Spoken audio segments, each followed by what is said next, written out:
Blackbird and Shay elementary art students. It's so good to have our sunny weather back. I'm really excited about our book this week. It's called The Salamander Room. It's a book that I've had in my collection since I was quite a bit younger. And it's a really cool one with great illustrations. So I will read you the book and then I will show you our challenge.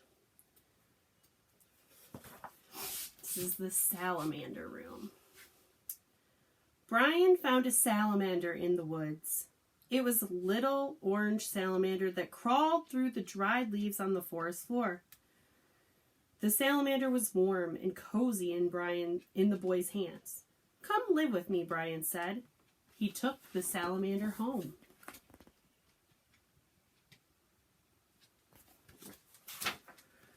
"Where will he sleep?" his mother asked. "I'll make him a salamander bed to sleep in. I will cover him with leaves that are fresh and green. I will bring moss that looks like the little stars to be a pillow for his head. I will bring crickets to sing him to sleep at night, and bullfrogs to tell him good night stories."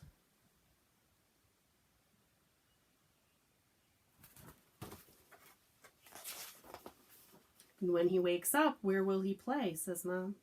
"I will carpet my room with shiny wet leaves and water them so he can slide around and play. I will bring in tree stumps into my room so he can climb up the bark and sun himself on top. And I will bring boulders that he can creep over."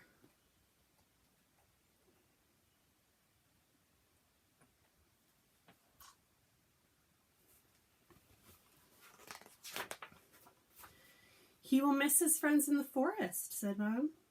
"I will bring salamander friends to play with him."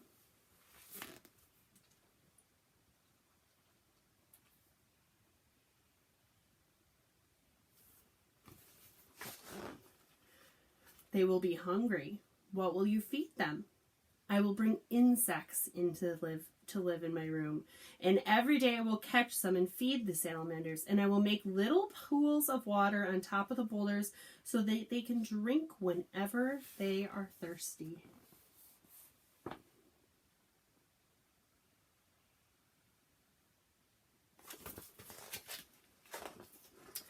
"The insects will multiply, and soon there will be bugs and insects everywhere," says Mom. "I will find birds to eat the extra bugs and insects, and bullfrogs will eat them too."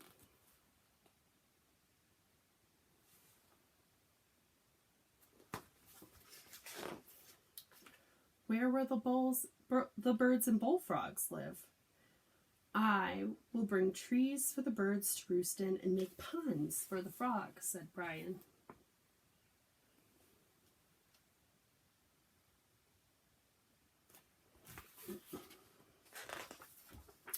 "Birds need to fly," said Mom. "We can lift off the ceiling. They will sail out in the sky, but they will come back to my room when it is time for dinner because they will know that the biggest, juiciest insects live here."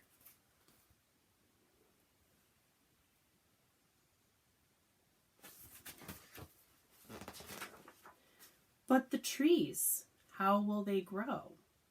"The rain will come through the open roof, and the sun.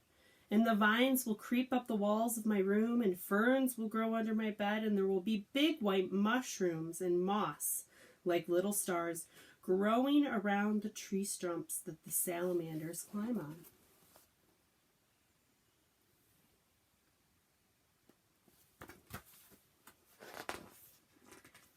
"And you," said Mom, "where will you sleep?" "I will sleep on a bed under the stars. With the moon shining through the green leaves of the trees, owls will hoot and crickets will sing, and next to me, on the boulder, with its head resting on soft moss, the salamander will sleep."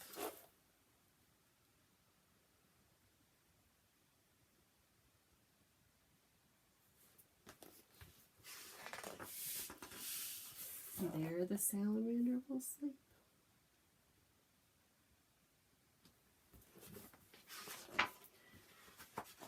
Pretty cool to think about all of those things happening inside.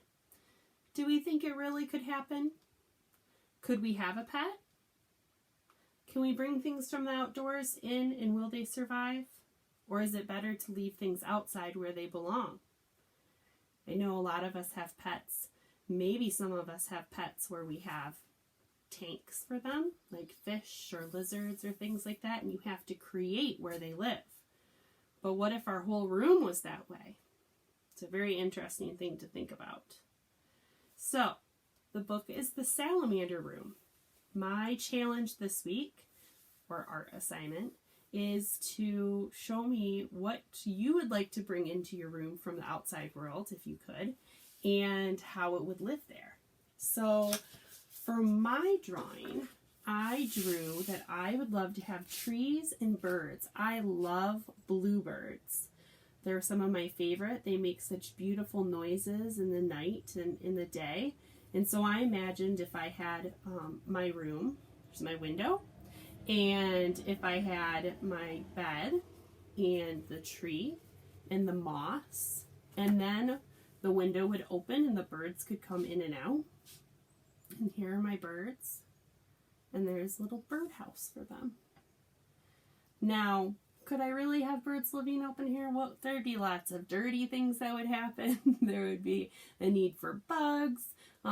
We leave wild things where they belong, and we respect their home. But this is kind of like a dream of what we bring in. Would you bring in birds? Would you have salamanders in your room like a little boy? Would you like a bear to come live with you? If you were to dream about what wild thing you could bring into your room, what would it be and what would it look like? So my friends, I look forward to seeing what you draw this week. This was a really fun book for me to read, and I will be sharing a video very soon about the two artists we talked about in our Zoom meeting and how to create artwork with objects you find around your home and with shadows. So, looking forward to seeing what wild things you dream about bringing into your room. I miss you. Have a good rest of your day and enjoy this sunny weather. Bye.